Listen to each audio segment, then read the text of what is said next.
Hello, thanks for joining us on Lesson 3 of Overcoming Codependency and Other Adult Dysfunctional Behaviors. I'm Betsy Thompson and this is Sharon Brown. Thanks for joining me again, Sharon. You're welcome, Betsy. You know, I think every lesson I think this is my favorite, and then the next one I think, no, I think this is my favorite. Okay. But I think the most amazing one is the one on control, and that's what we're going to talk about today. Okay. But in the classes that I teach, I've noticed control has the most effect on people. Oh, really? With the first two lessons, I'm still getting this, oh, I know somebody that needs this so bad. I'm going to take this home, share it with someone. But the one on control is very humbling. I had a very good friend one time that came to my class. I was just talking to her one day and told her I was teaching a class that night. And she said, oh, I'd love to come. She asked me what it was about. And so she came and brought two friends, and it was on control that night. And about halfway down the first page, she dissolved into tears. And later she shared with me, she said, that was me. I had no idea how controlling I was, how codependent I was. She said, do you know why I came to your class that night? To make you feel better and to give you self-esteem. And she said, I learned that night that I can't do that you have to get your own self-esteem. And then she said, not only that, I brought two friends with me because they needed it so bad. And she said, I realized immediately I was the one that needed it. You know, this friend never came back to any classes, but went on to teach classes. Oh, really? She got into other classes on recovery and held her own seminars and her own lessons. And it was just amazing how just one lesson could change her life like that. I had another lady in class, and I started the lesson that night with, now I want all of you to understand before I go into this, I am not talking about anybody in this room. You will think I'm talking about you, or you may think I'm talking about you, but I promise you I'm not. I will probably be talking about myself. And that night after the lesson was over, I was told that on the way home in the car, one lady said, I don't care what that woman says. She talked to me all night tonight. Oh, okay. She said, I had to turn my chair around to keep from looking at her. And I had another lady that said, after the lesson, she made a vow on the way home. She said, when I walk in that door tonight, my family is not going to know me. She says, now I understand why they won't do anything I want them to do, because I'm trying to control them. And she said, I want to be a different person now. So the lesson on control is enlightening, to say the least. Well, first of all, let's talk about the typical signs of a controlling person. Okay, how can you tell if you're a controller? Okay, well, first of all, we all know the typical signs of controllers. The people that speak with disrespect or anger about others, they're easily angered, have a hostile attitude, treat others rough and threaten to harm others, take advantage of others, become physical, become abusive, enjoy humor that puts other people down, have to be in control at work and at home and everywhere. They're loud, they're obnoxious, and they're very obviously controlling people. Okay. But there's other types of controlling too. And this is the seeds of codependency. And unless we know this, we will never overcome codependency behavior. So you're saying the way they control are different than the typical controller? Right. The typical controller is very obvious. They don't care. They'll tell you, I'm a controller and I love it and I intend to stay a controller. But the codependency type of controlling is different. They don't realize that they're being controller. Because as loving, giving, helpful people, they would never think of displaying the behavior that I just described, because they give their lives to other people. They give their lives to helping and taking care of and solving other people's problems. But as we admit our powerlessness over codependency, we embark upon the antidote for our control addictions, an addiction characterized by extremes of both over-control and under-control. Okay, can you explain that, over control and under control? The typical controller is an over-controller. That's obvious, and that's their intent. Okay. But a codependent may actually be an under-controller. They may just give up their identity. They stifle their feelings. they give up their life. But they still are controlling. Well, if they're not having controlling behavior, then they're the opposite end. It's extreme of either one. But first of all, it's extreme of under control, like I just described, or the controlling is masked. It's not obvious that they're being controlling. It's hidden, right. In the book, Women Who Love Too Much, which is a wonderful book and could have been titled Men and Women Who Love Too Much, because a lot of men read the book and liked it and identified with it. One of the traits of codependency is the need to control the relationships in our lives. Probably because we had little control and little security in relationships in our childhood. And so in our efforts to not repeat anything that was harmful or painful from our childhood, we try to control that. It seems like a perfectly natural thing to do, doesn't it? Yeah, well, let's read further. Okay. But our efforts to control people, you see, we're trying to control the people in our lives, but we're not going to be that obvious about it. And so we mask it as being helpful. We become overly helpful, overly involved in other people's lives. We need to be with people whom we can help in order to feel safe and in control. It doesn't feel like control, but as we get healthy and as we learn more about it, we can look back and say, yeah, I felt really good with that person because they needed me so much. Oh, okay, so I see what you're saying. Codependency, their way of controlling is like they're helping you, but they're really not. And let's explore that a little further. Okay, now it's not easy or comfortable for a codependent to face this fact and to consider that all of this selfless behavior and all this giving and doing for and helping and being good and efforts to help may actually be attempts to control and might even be selfishly motivated. Very hard for a codependent to face. But once you face it, then you can overcome that. You can learn. Once you face it, you don't want to do it anymore. And you think, how can I stop this? Because you begin to see how unhealthy it is.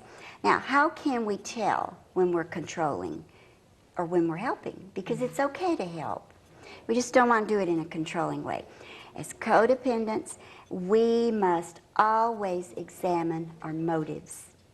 And so once we learn that a lot of this helping was actually controlling, we'll start asking ourselves, before we get just totally involved with someone else's life, we'll step back and say, now why am I doing this? Am I doing it because then I don't have to worry about my own problems and I don't have to take the time to work out my problems. I can just focus all my time and attention on this person. And that is controlling when we do that. That person needs to solve their own problems. Oh, so it's like we're trying to solve their problems for them? For them, not help them, but solve them for their them. problem. Do you know that many people in caregiving professions, doctors, nurses, counselors, come from, are codependents and come from dysfunctional backgrounds. Many of them are recovered codependents, but they grew up wanting to help other people. And people in those professions have to really be careful and examine their motives and not get too involved with their clients and with their patients. And keep it on a professional level or they will slip back into the controlling mode. And so some examples of controlling by helping are these. When we do for another who is not a child, and that's a key phrase, who is not a child. When we do for another adult what they can do for themselves, then a flag should go up and tell us, you need to examine this and see if you're taking control of their lives. For instance, when we plan another's future or daily activities, when we prompt, advise, remind, warn, or persuade by gentle, persistent urging or flattery, this is controlling. I didn't know that until I learned all this stuff. But you know, if you think about it, this is how we raise children. We prompt, we advise, we remind, we warn, we gently persuade, and we have to be persistent. But adults, we don't want to treat them like that. So we are acting like their parent. We are becoming parents to them, and they don't need another parent. Okay. They probably have plenty. But codependents usually have addicts in their life. If it's not their children or their parents or their spouse. And so it's very easy to get into this, to try to help them with their addiction with this. It's just that it doesn't work. And so we learn new ways of helping them in better ways and healthier ways. When we cannot bear for others to face the consequences of their actions.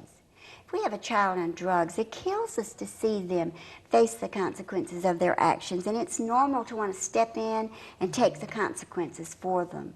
And codependents will do that for a while until they see that it's not working and it's probably destroying them. When we try to change their actions, that means when we try to get them to quit drinking or quit doing drugs or quit being abusive or quit being their type of controlling, we've become controlling. Okay, because this is something that they're going to have to do on their own. We must learn to set them free, to make their own decisions. What would make us become so controlling as codependents? Well, our deep down subconscious hope is that if we can control them, we can control our own feelings. And see, out of touch with our feelings, so we're trying to control them, where our life touches theirs. And of course, the harder we try to control them, the less we are able to. But we can't stop this controlling just by saying, well, I won't do that anymore, because it's an addiction. And we have to go through the steps of recovering from addiction. One of the most important steps next to feeling our feelings and overcoming codependency is to stop managing and controlling others. And once we try to stop, then we begin to see how big a part it was of our life, how important it was to our life, and how involved we were in all that controlling. Now, assuming that the other adult who you are aiding and advising has as much capacity as you to find themselves a job, an apartment, a therapist, an AA meeting, or whatever else they need. Okay, so are you saying that like codependency, a person that is codependent would try to find a person a job? Have you ever done that? I have done that many times. I have found friends jobs. I have found them apartments. I have found them doctors, only to find out that they didn't show up for the job, or they didn't keep the meeting, or they went to the doctor one time and came back and said, don't you ever do that to me again. And you see, they didn't want me to do that for them. Had they wanted to do it, they would have done it for them on their own. Now, the thing is, you see, they may not have as much motivation to do it as we do. So we see what they need, and they lack the motivation, so we just do it for them, but it doesn't work. It backfires on us. And you know, then it puts us in charge of their welfare. And then when they fail, whose fault is it? Oh, they are blamed. Then they blame us. And so they, even without realizing it, they get to enjoying it and get to liking it. All like now, they playing a game. Yes, Okay. mind games. Now, there are people like this that seek out people to do that for them. So that makes it very hard to get out of that behavior. Codependents are there waiting to with somebody, to hook up with somebody, to get somebody dependent on them, and they'll take care of them the rest of their lives. And there are some people looking for a codependent to take care of them. But it is very unhealthy for both parties, and it doesn't work. It falls apart at some point in time. Not managing and controlling others means stepping out of the role of encouraging and praising them. What? You can't even encourage and praise people that Okay, you I like? thought that was something natural to do. It is in a healthy situation and in healthy relationships, but chances are that a codependent has used these methods to try to get the other person to do things they wanted them to do. Okay. Like to quit drinking, or to quit hitting them, to quit abusing them, telling them how wonderful they are when they're not wonderful, encouraging them when they don't want or need their encouragement, praising them when they don't deserve that praise. But a codependent will do it to control them. And in the codependent's mind, it's for their own good. It's just that it doesn't work. And it's destructive to the codependent, and it keeps the other person from taking charge of their own responsibilities and their own welfare. And that's why it's so important to learn it. And the people in the classes, they start squirming because we've all done it. And the beauty of it is, once we learn it and once we begin to get healthy, we can do it. We can praise and we can encourage, but at the right times and for the right reasons and with the right people. Okay, when we use praising and encouraging to control them, this is very close to pushing. And when we try to do things to help raise their self-esteem, that is manipulation. Okay, I thought it was okay to help raise people's self-esteem. Well, it would be okay maybe if we could do it, but self-esteem doesn't come from other people. So we're way off base when we try to do that. And on the lesson on self-esteem, we will learn that. We'll break all that down. But all the times that we've tried to lift someone else's self-esteem has been time wasted. And just like my friend that came to the class on controlling, and we've had many good laughs about that. She and was trying to raise yours. She said, I was trying to raise your self-esteem, Okay. make you feel good, and make you have more people in your class so you could feel good. Okay. Coming to the class was fine. Bringing people was great, but not for that reason, because it doesn't work. Oh, she should have brought people that needed to come. Just to come to the class. Okay. All right. Now, we go a step further as codependents. We just talked about to overcome codependency, we've got to stop managing and controlling others. Not only that, we've got to stop watching these people. Now, wait a minute. What does that mean? Okay. We've got to learn to pay less attention to what they are doing. You see, this is obsessive compulsive behavior. Oh, so you're saying a person that is codependency watch other people and what they do? We get so obsessed with these other people that we're watching everything they do, everything they say, every little thing. But you see, that's so we cannot focus on ourselves and our own life. We pay less attention to what they are doing and more attention to our own life.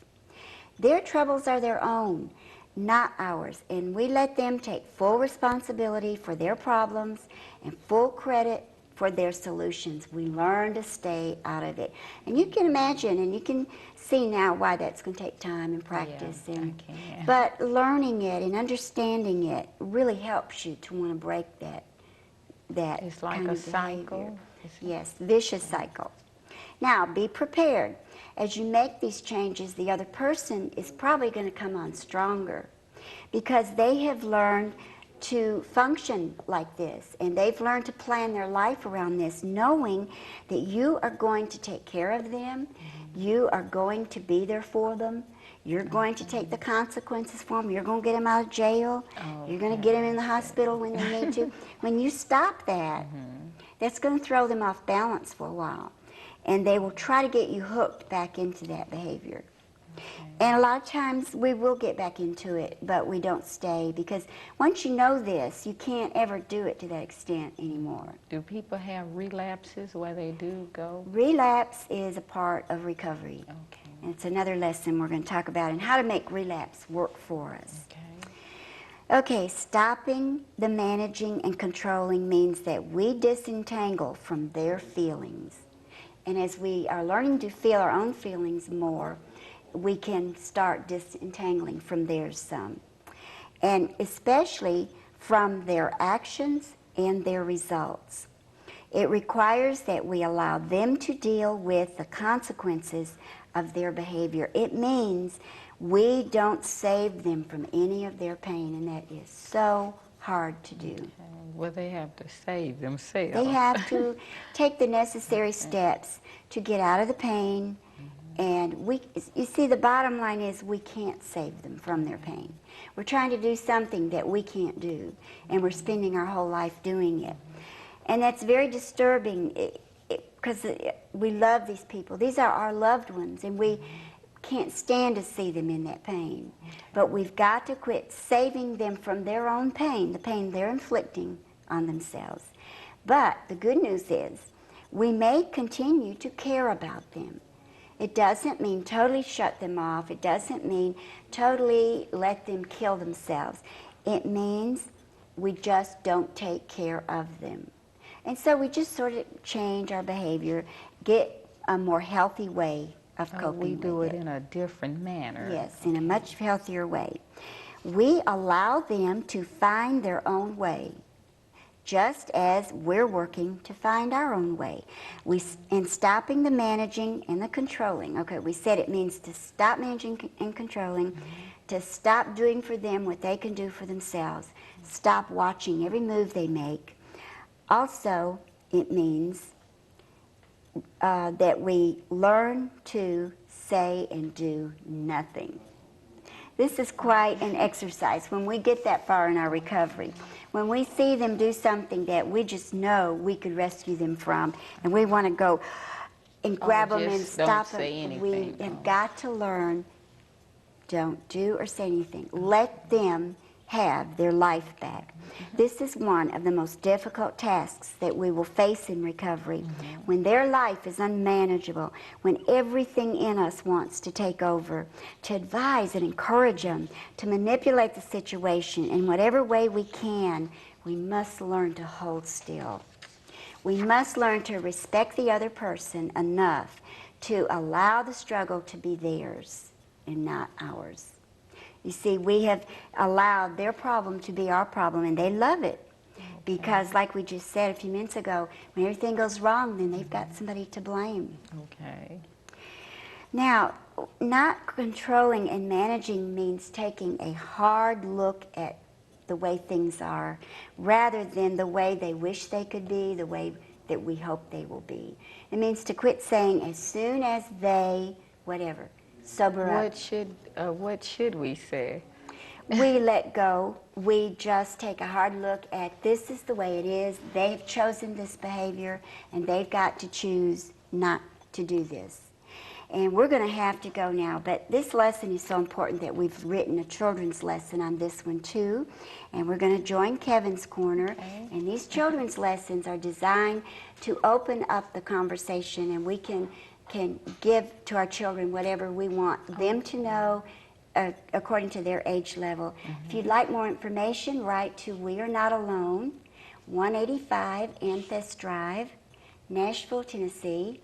And thank you for joining us. And next time we will be talking about denial.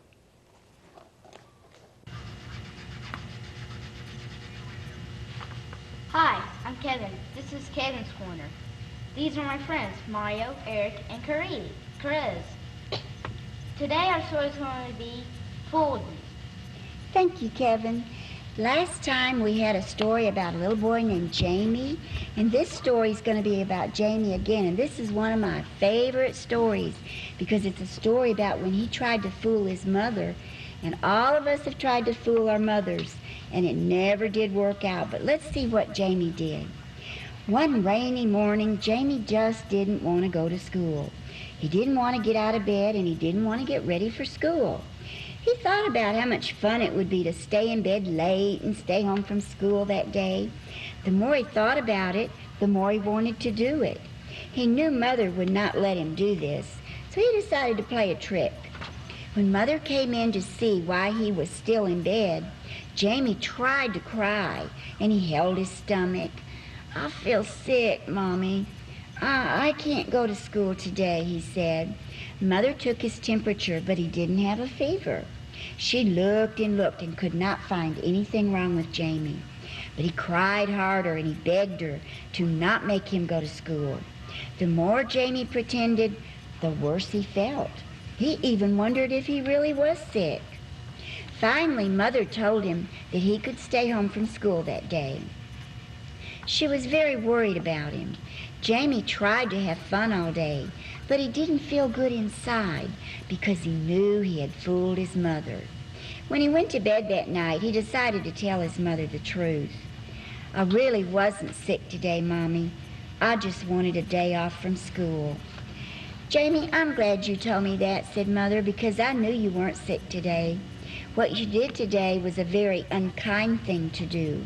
It sends mixed up messages to people. When you do things like that to get another person to do something, that's called control. And that's a very unhealthy way of getting along with people. For instance, the next time you really are sick, I may not know whether to believe you, or I may even send you to school sick. You should be honest with people and let them know what you want from them. When you play games like that, like you did with me today, people will soon catch on and they won't pay any attention to you. Jamie felt very foolish about what he had done. That night, Jamie had a good night's sleep because he had admitted what he had done wrong, and he asked for forgiveness, and he knew without a doubt that Mother had forgiven him. Sharon, have you got some questions? Of course. Eric, why did Jamie decide to fool his mother? Because he thought it was fun. Okay, that's a good answer. Was it fun, Caress? Okay. Kevin, what did he thank Jesus for that night? That his mother loved him even though he tried to play a trick on her. Oh, that's a good answer. Mario, are you going to fool Mother one day like that? That's Okay. good, Mario. That was great, kids. That's one of my favorite stories. Now, let us see the pictures you've colored. Super. Thanks, Kevin. Thanks for coming to Kevin's Corner. See you next time. Bye.